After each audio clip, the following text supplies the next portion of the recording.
Kia ora, this is Pacific Waves from RNZ Pacific. I'm Susana Suisuiki. Coming up. At least there's 40 cases of suspected dengue here that has been reported through New Zealand. The Cook Islands warns visitors to take precautions against dengue. Also, I think it's important that we're serious about actually teaching our children our bill. The first full immersion Te Reo Maori Kuki Airani primary school opens in Rarotonga. And there's more coaching drama in the OFC Pro League. The Cook Islands Health Ministry says New Zealand has raised concerns travellers are returning from holiday in Rarotonga with symptoms of dengue fever. A dengue outbreak was declared in May last year, and the Cook Islands has recorded over 500 cases since. Tiana Hexton reports. A senior health protection officer says New Zealand has reported 40 suspected cases of dengue fever contracted by visitors returning from the Cook Islands.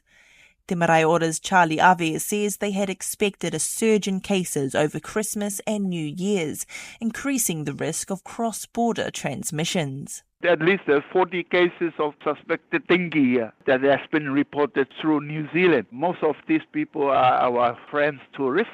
Now we expect that to happen during the festive period where our island will fluctuate with the people. About 40 of them went back home and they have the symptoms of dengue. Mr. Ave says they are warning travellers to be extra vigilant as the outbreak continues. There are currently no official travel restrictions in place, but Ave says travellers should still be cautious. To all our visitors who love to come to the Cook Islands, please take extra precaution. Bring your mosquito repellent and take some personal prevention measures while you are holidaying here or visiting friends here so that you won't transmit the virus when you go back to New Zealand. The majority of cases are on the main island, Rarotonga.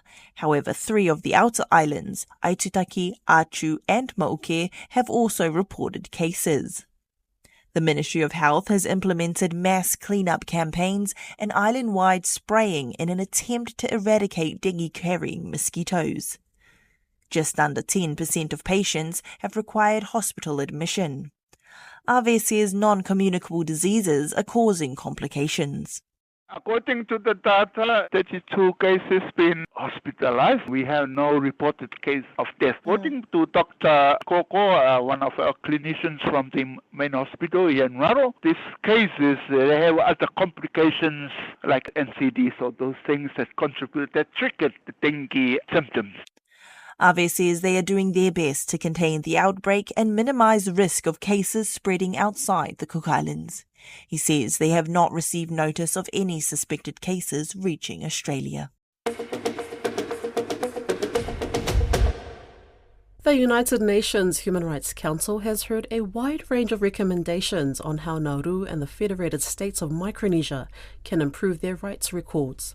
Dozens of countries have just taken part in the regular periodic review for both of these Micronesian states. It resulted in well over 100 recommendations each, as Koroi Hawkins reports. 57 delegations took part in the Federated States of Micronesia's Universal Periodic Review at the UN Human Rights Council in Geneva.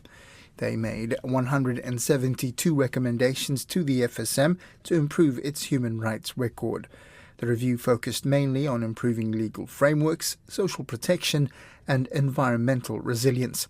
The FSM's ambassador and permanent representative to the UN in Geneva, Aquilino Harris Susaya, thanked all involved. It is our hope that we demonstrated in our UBR Micronesia's commitment to continue strengthening, improving, and expanding its mechanisms for protecting human rights. In this respect, we will certainly examine the 172 recommendations formulated by member states and respond to them accordingly.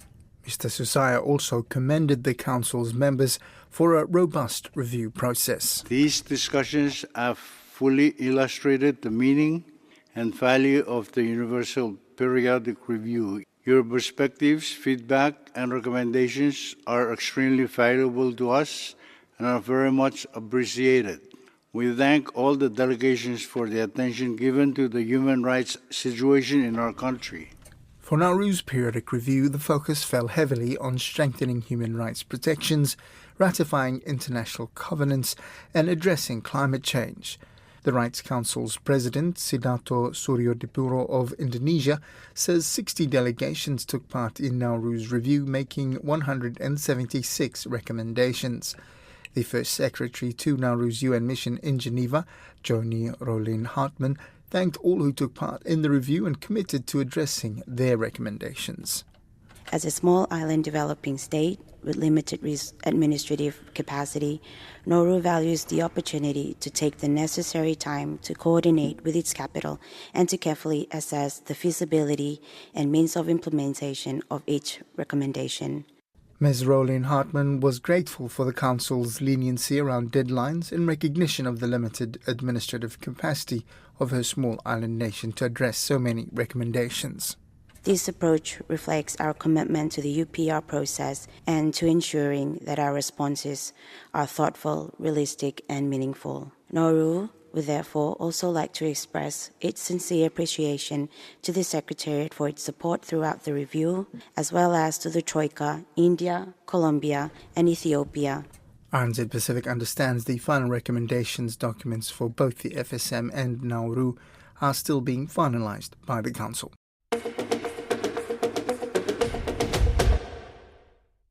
In the Cook Islands, parents are celebrating the launch of the first full immersion te reo Maori Kuki Airani primary school in Rarotonga.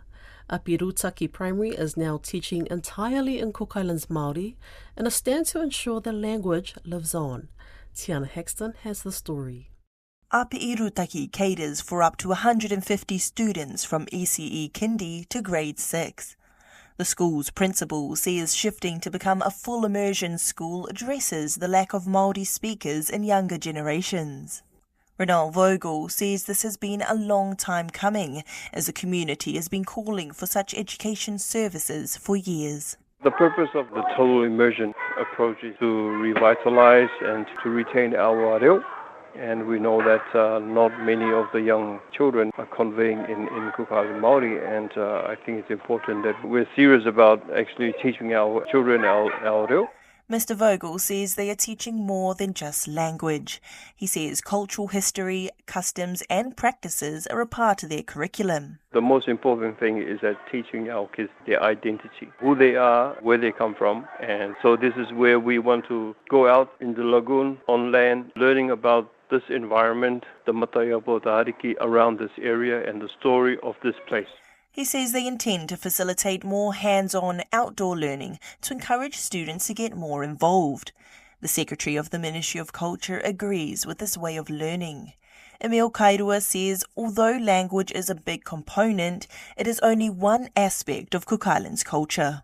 An all-inclusive approach to not just learning the language or relearning the language, but it's also appreciating what makes us Maori, what makes us an indigenous person of this place we call home. You need to know ko'ai to o maunga, where do you come from, who's your ariki, their matakeinanga and everything like that. So that is the extension to an education system that I think is going to be extremely exciting. Mr. Kairua says this is a far cry from the education system his parents went through. In the 60s, speaking Cook Islands Māori in school was a punishable act. Researchers have said this led to a generation of Cook Islanders reluctant to teach their children Māori, causing a domino effect in the decline of fluent speakers. Speaking to our parents, they often told us how they were severely reprimanded for speaking in Māori back in their days at school. Now we've got an opportunity to reverse not just an attitude, but also the approach to language preservation. Kairua says the full immersion school will help prevent Cook Islands Māori from becoming an extinct language. Cook Islands Māori is on the trajectory to becoming an extinct language if we're not careful. It's not quite at dire straits right now, but if we're not careful, if we're not taking stock of where we are, it is going to be a dying language. My generation, your generation, is going to be the last of those that speak Māori. One grandparent agrees. Mahai Daniel attended Apirutaki as a child, and so did his own children. Now his grandchildren are attending, he says he is proud they have the opportunity to be immersed in their language and culture. I have grandchildren enrolled and I want to see them learn about the history of Rutaki and the traditional practices we do here, as well as learning their language. This is important because we have a generation now with very few fluent speakers. So I am so pleased that there is now a school to address that. He says his sentiments are shared by fellow grandparents and parents in the community. Api Rutaki currently has a roll of over 100 students and will soon welcome a full immersion daycare to their premises. There's more coaching drama unfolding in the OFC Pro League, where Papua New Guinea's Hikari FC head coach has stepped down from his role due to personal reasons, just 3 matches into the club's OFC Pro League debut. This comes just weeks after Vanuatu United FC coach Lars Top dramatically announced his resignation before their season opener against Bula FC on January 17th, only to revoke his resignation several days later. Koroi Hawkins has more. PNG Hikari FC, Papua New Guinea's first ever professional football outfit, currently sits at the bottom of the point standings with 0 points after 3 losses out of 3 matches. The side is yet to score a goal and has conceded 8, suffering defeats against South Melbourne FC, Solomon Kings FC and Auckland FC. In a statement on Monday night, the club said Marcos Guzmão had officially tendered his resignation based solely on personal reasons. PNG Hikari FC wishes to inform our supporters, partners and the football community that head coach Marcos Guzmão has officially tendered his resignation. Marcos has made this decision based solely on personal reasons, which he expressed clearly during our management meeting. He shared that this may be his last involvement in football, as he has chosen to dedicate more time to his wife and family. We respect his choice and fully support his desire to prioritise family life. Papua New Guinea is currently hosting round 2 of the OFC Pro League, with tournament leaders Auckland FC continuing their dominance in the competition on Tuesday, defeating Tahiti United 4-0 to go 8 points clear of Melbourne FC at the top of the table with 15 points. Auckland FC coach Luke Casserly says he was pleased with his team's defence but wanted a bit more consistency in decision-making from his players in possession. Made some adjustments at half-time because I don't think we were good enough with the ball. I thought Tahiti had some really good energy and made it difficult for us to play with the ball. When we did have some good moments, our decision-making wasn't quite right, but there was a big improvement in that in the second half. So I thought our defensive structure was good. I don't think they had too many chances at goal, and then in the second half, again, we had a good impact from our substitutions, but when we had good moments, our decision-making, the execution, the quality of what we did was at a higher level and we got our goals. Tahiti United coach Samuel Garcia says it was a tough match and the difference in levels between the two teams was clear from the scoreline. Vous savez, ce qui est important, c'est It's a lesson for us.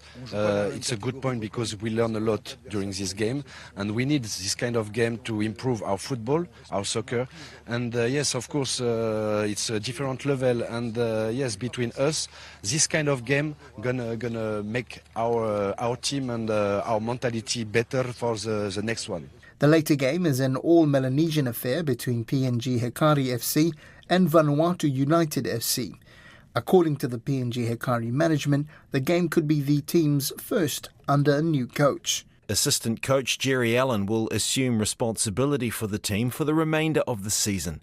Jerry holds an OFC Senior B licence and is currently in the process of applying for his A licence. He will continue to lead the squad until such time as the club appoints a new head coach. We extend our heartfelt thanks to Marcos for his time and commitment to PNG Hikari FC and PNG football in the past, and wish him the very best in whatever he chooses to pursue in life. For the result from Tuesday's PNG Hikari vs Vanuatu United match and other OFC Pro League news, head on over to our website rnz.co.nz/Pacific. That's Pacific Waves for today. For all episodes, head over to rnz.co.nz/Pacific. We're also on Spotify, Apple and iHeartRadio. From myself and the RNZ Pacific team, tō whā, soifua.